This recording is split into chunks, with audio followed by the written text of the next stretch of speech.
Hey everyone, I hope that you are doing well. Welcome back to our final AI and grammar pedagogy lecture. As always, Dr. Joshua Pace, and this is for TED 009, Grammar and Linguistic Rules for Teaching English to Speakers of Other Languages at Montgomery College. So let's go ahead and dive into it.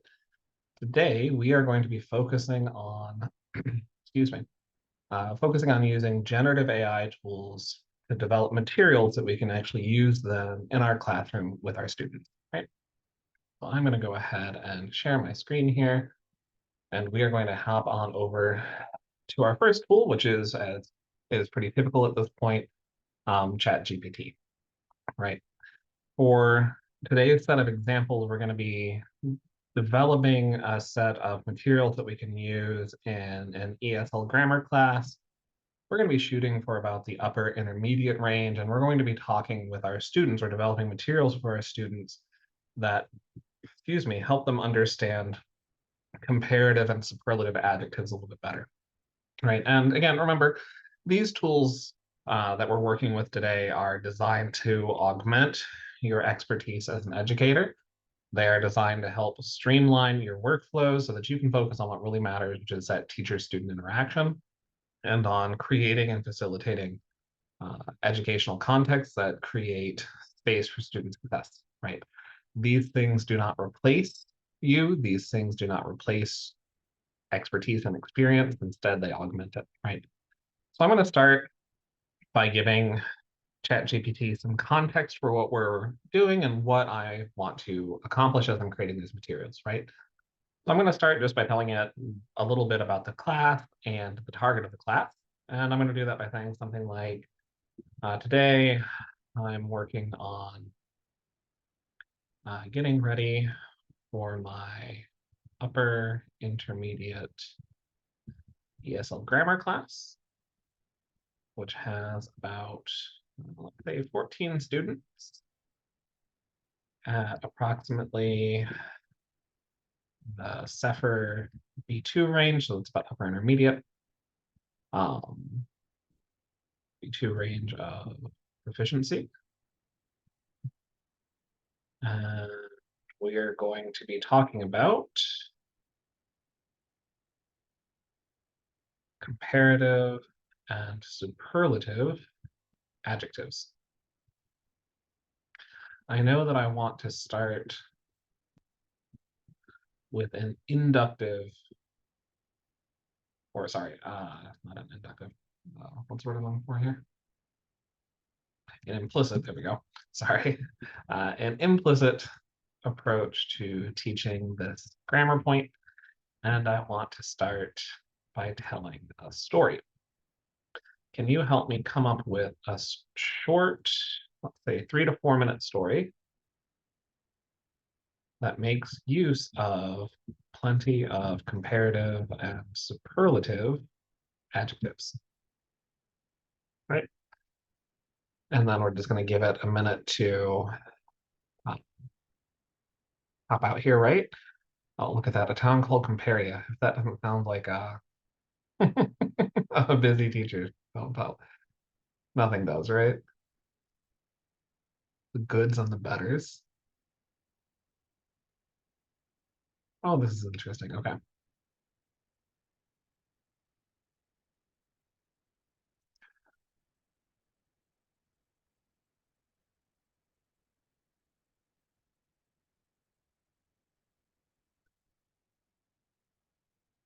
All right.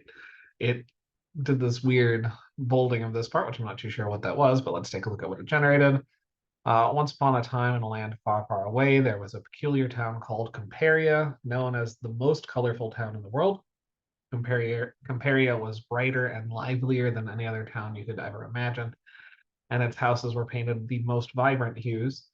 In the heart of the town stood the tallest and grandest tower that overlooked the entire place. Okay, yeah. I mean, it's not going to be winning any awards, but this should work for us. So what are some different ways that I can have students engage with this story to try to come to understand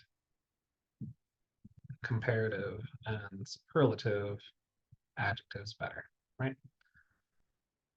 And the reason why I'm going in with this prompt here is just to get some additional ideas for classroom activities as I decide what materials it is that I want to create, right? I know that I want to start with this story, and I'll probably begin by just reading this story out loud, right? And having my students listen for something particular. So right now, I don't like any of those ideas, so I'm going to skip them. But what I do want is I want some instructions that I can give to my students as they listen to me tell the story. Can you help me write some simple instructions for these students? I want them to listen to me as I tell the story. And I want the instructions to help them focus on the comparative and superlative adjectives, right?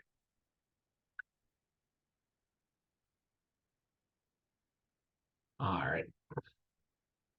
To pay attention to the descriptive words that I use. These are called adjectives. We're going to focus on two types of adjectives today, comparative and superlative. Right? And so we'll notice here, this part about the comparative and superlative adjectives, that might be a little bit more, excuse me, that might be a little bit too explicit for a pure implicit approach to teaching this. So I might get rid of that. So I am going to use this as my starting point, though. And I'm going to give these instructions to my students at the very beginning of the task. And so what I need is I need a Word document that we can use. Here we go. We're just going to go ahead and pop this in here real quick and do some formatting. So instructions.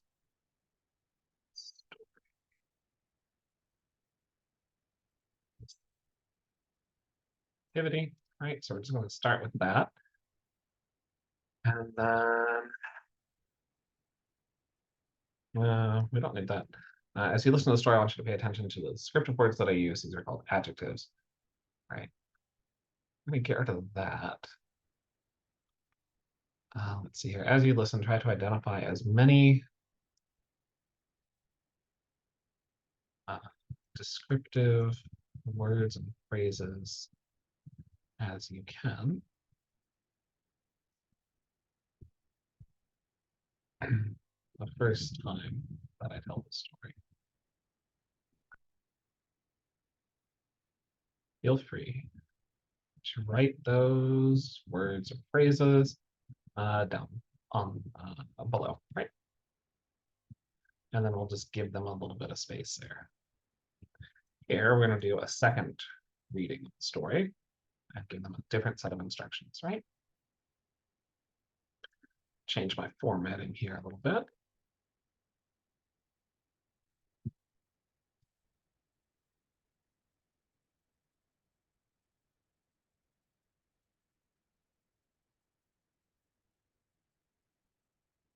Now we occasionally use adjectives differently when describing the world around us. This time, I want you to listen to the story and see if you can identify a pattern in how descriptive words and phrases are used. Do you notice?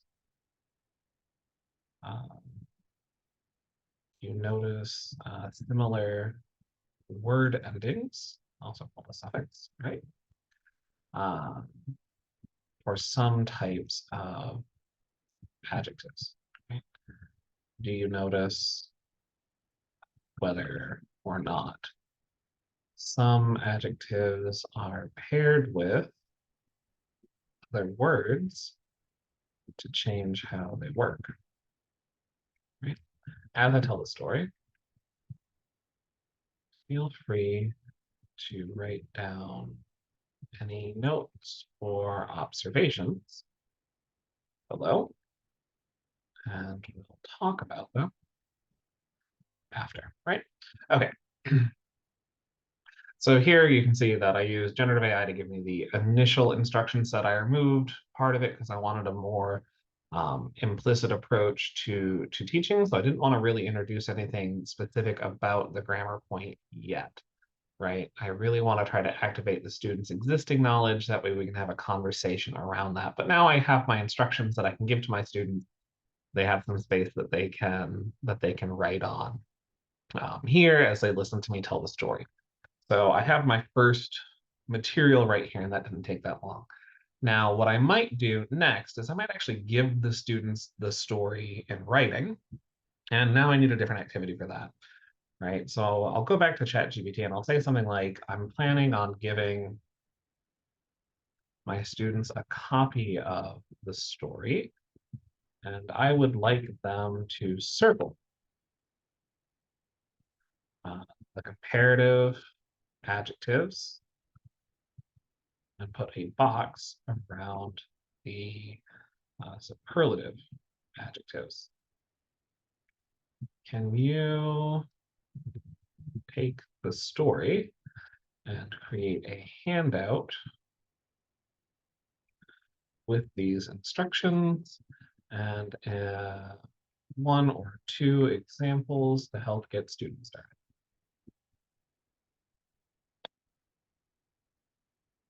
Right, and let's see what we have here. You can see that it's starting to apply some of that special formatting, and it's doing that specifically because I told it, hey, I want you to turn this into a handout, right? And it's generating the instructions for us. As you read the story about the town of Comparia, pay special attention to the descriptive words, especially the comparative and superlative adjectives. Your task is to circle the comparative adjectives, those which compare two things or people, and put a box around the superlative adjectives, those that compare more than two things or people. Here are some examples, and you'll notice that it didn't do circles and squares, and that's because this is a text-based, this is a text-based AI agent, so it's not going to do anything graphical, right? And then, so it has the examples, it has some explanation there to help students understand, so that's good. One of the problems that we'll notice right away is the fact that it's already started giving the answers in the story, and it didn't give us the full story. So I'm just going to take this first part right here, and I'm going to pop that into a new handout. There we go. And we're going to just apply a little bit of formatting here, make it a little bit easier for our students to read, right? And I'm going to fix the fact that ChatGPT can't draw by going ahead and putting in the shapes myself here so that it more accurately mirrors what I'm asking the students to do, right? Go ahead and get rid of that shape fill, get a nice thick outline, go probably make it a color that pops a little bit more for our students, right? And then we need a square around that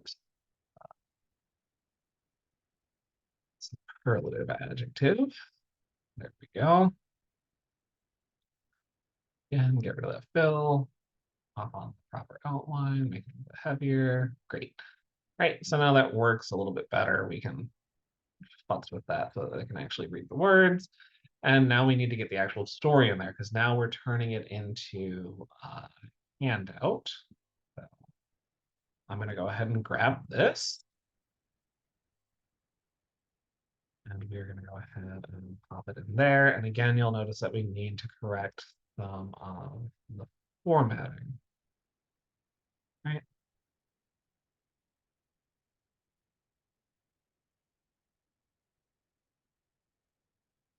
So there we go. Now we have our worksheet for our students ready to go, right? Now, I could, of course, go through and make my answer sheet, or I could just feed this story back to the AI and ask it to generate the answer sheet for me, which, since I'm a busy teacher and I have lots of classes to prepare, is exactly what I'm going to do. So using our last activity, having students circle the comparative and superlative adjectives in the story, can you take the story and create the answer sheet for me by bolding the comparative adjectives and italicizing the superlative ones, right? And you'll notice here, I'm actually telling it specifically how I want it to format the output, right? You'll notice I did this earlier too when I asked it to create instructions or when I asked it to create a handout, and the appearance of that output from the AI changed, right? So here, because I want something specific, I am then telling the AI exactly what it is that I want, right? Let's see how well it follows instructions. Here we go, right? So we can see it is doing what I asked. It's italicizing the superlative adjectives like most colorful, and bolding the comparative ones like brighter and livelier, right? So now I, as the teacher, have my answer key, right? And instead of actually spending 15, 20 minutes doing the activity myself, I can now have that time to either focus on creating additional materials to support student learning or finding ways to differentiate student learning so that I'm meeting my students where they're at and addressing their needs as learners. I'm just going to go ahead and pop this into a third document, and I'm just going to put uh, comparative, superlative, adjective, exercise, answer key, something like that, right? Just so I remember what it is when I go to save it, right? There we go. And we'll go ahead and get rid of that center alignment. Put those paragraph breaks back in place where they belong, right? Good. And now I have my answer key, right? And this is great. And one of the things that I would say then is now that as with the students, we've given them a chance to hear the story, we've given them a chance to engage with it on the page. So we've activated both the oral channel and the visual channel. Now we're going to go ahead and move away from implicit instruction into more explicit instruction. So I'm going to direct the AI then to generate a handout for me that explains this a little bit more explicitly to students, gives them some more examples. Explains how comparative and superlative adjectives work in English, and has a few examples for students. Remember that these are CEFR B2 / high intermediate students, high intermediate student. And so our examples should include an explanation of why they work. Right. Good. So now we see it's again formatting it like the handout that we want. Here we have our definition of what a comparative adjective is, right? And how they are formed, right? For adjectives there's only one syllable, add ER to the end of the word. For example, John is taller than him, right? We add more if it has more than 2 syllables. Some stuff about irregular forms. This is pretty good. We will, of course, want to verify this information here, right? Anytime that you're working with generative AI as an educator, you should always kind of adapt that old Russian proverb of trust but verify, right? And we may need to make some changes there. Superlative adjectives, there we go. For one syllable adjectives, add EST, tallest, smartest, fastest. Yeah, that seems to make sense. For 2 or more, we add more in front of it, right? More populist. And then we have the stuff about irregular forms again, right? Good. This is a good start. This is an explanation for sure, but it doesn't have examples. So we're going to ask it to, can you generate, say, 5 to 6 example sentences of each class of adjective and explain the examples for students in clear, accessible language. Let's say that. All right, good. Good. Okay, so that I'm happy with. So I'm going to let it keep generating that. And while it does that, I'm going to start turning this into my handout that I'm going to give to students, right? So again, I just need a new Word document here. And we're going to go ahead and start setting this up for our learners, right? And we're just going to, what I'm doing right now is just cleaning up the formatting a little bit, trying to make it a little bit more useful, a little bit more accessible.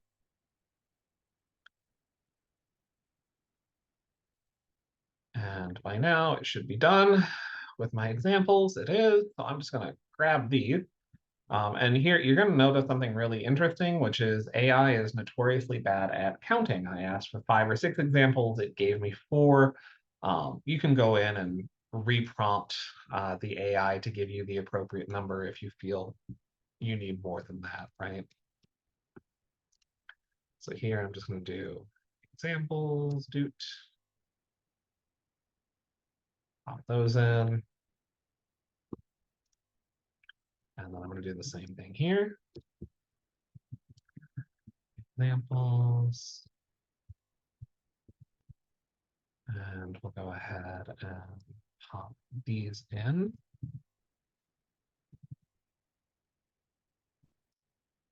Oops. There we go. All right. So now I have another handout for my students that explains a little bit more clearly.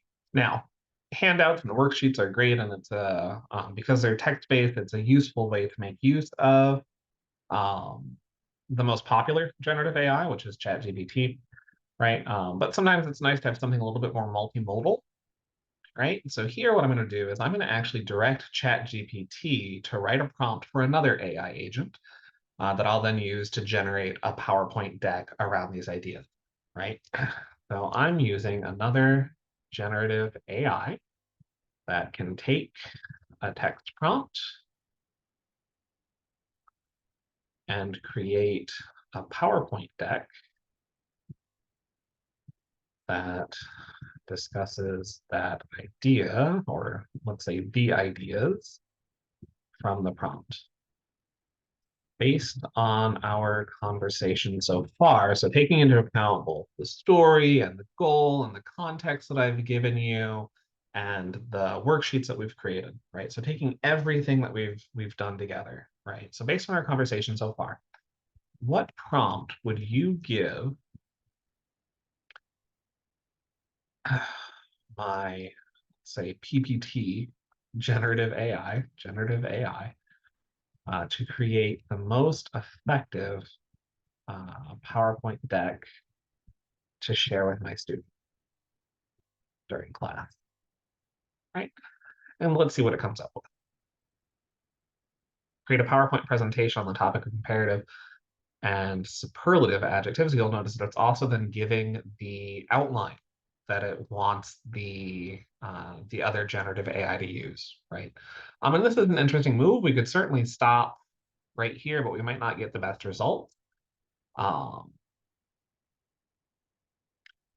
And it probably won't be able to do anything with the story slide because the other AI won't know the story, but I can add that in myself later. So let's give this a try. Let's go ahead and steal this from ChatGPT, and we're going to go to my other generative AI, which is Gamma App. And Gamma App is a generative AI agent that creates PowerPoint decks and more visual handouts. So I'm just going to click on Create with AI and click Generate, right?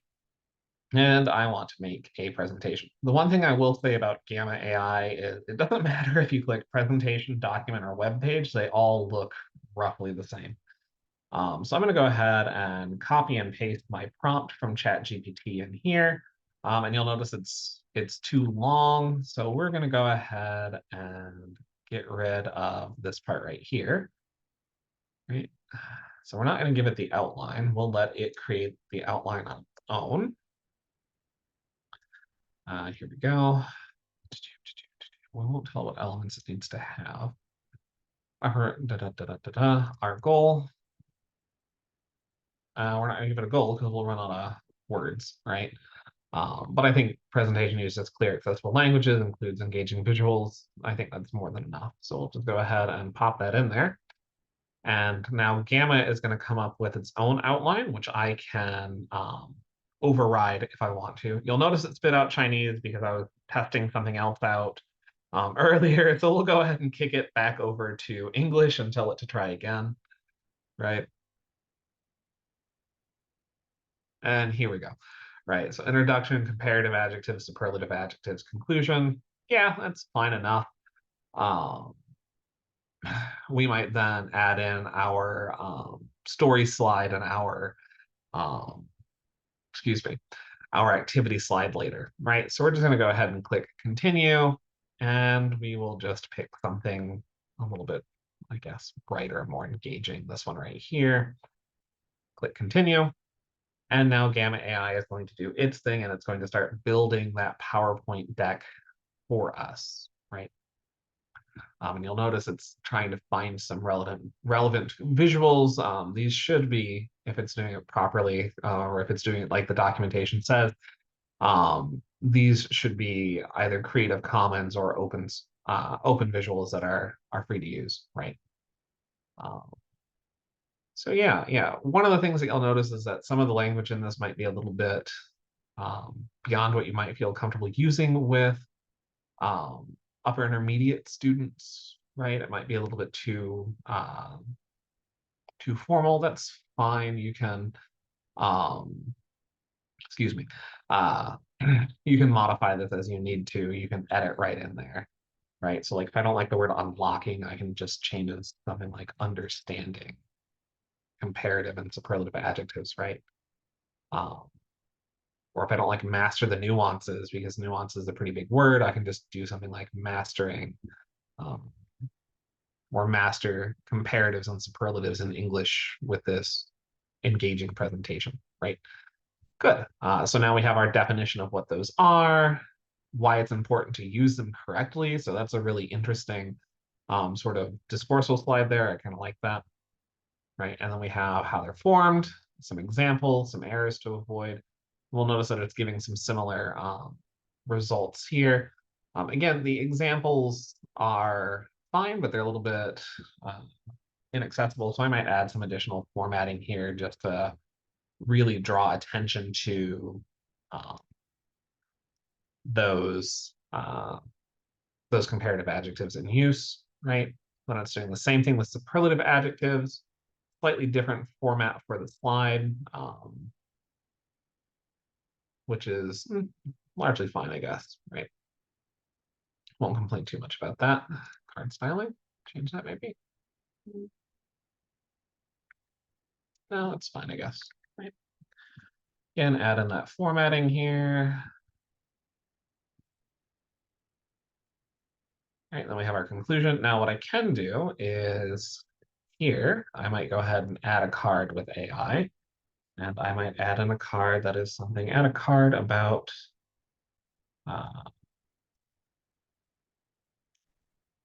add a card that introduces our activity and asks students to pay attention to the instructions for the activity on the handout. The activity will ask them to read a story and circle the comparative adjectives and put a box around the superlative one. Right, and let's see what it gives us here. It's going to go ahead and start making that new card for us. There we go, right? And it's put it exactly where I want it to go. Comparative and superlative adjectives. Good.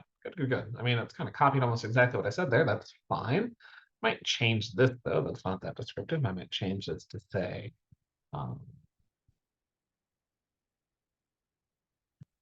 story time activity or something like that, right? Um, and that works, I think. I kind of like that, right? And we can give it feedback if we wanted to change the card, but that largely works just fine. And the nice thing about this is I can do one of two things. I can either present it just like I would a regular PowerPoint to my class, or I can actually download it and give it to my students as a PowerPoint, and then they'll have that as, excuse me, as another tool um, or another material that they'll have access to, right? And so what you can see here is that we can actually have these AI tools working together um, to reach our end result of trying to create outstanding materials for our students, right? The important thing to keep in mind is that it is up to you, the educator, to make the final decision about what's actually going to happen in your class. It's also up to you, the educator, to make sure that the materials are valid and true, and that they are presenting the students with an accurate representation of language, right? And how language is um, used in your specific educational context, right? One of the things that these, especially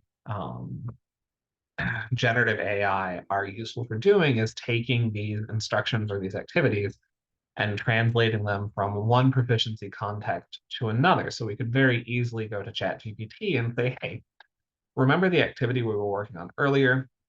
Can you change this activity so it's more appropriate for adult advanced learners, right?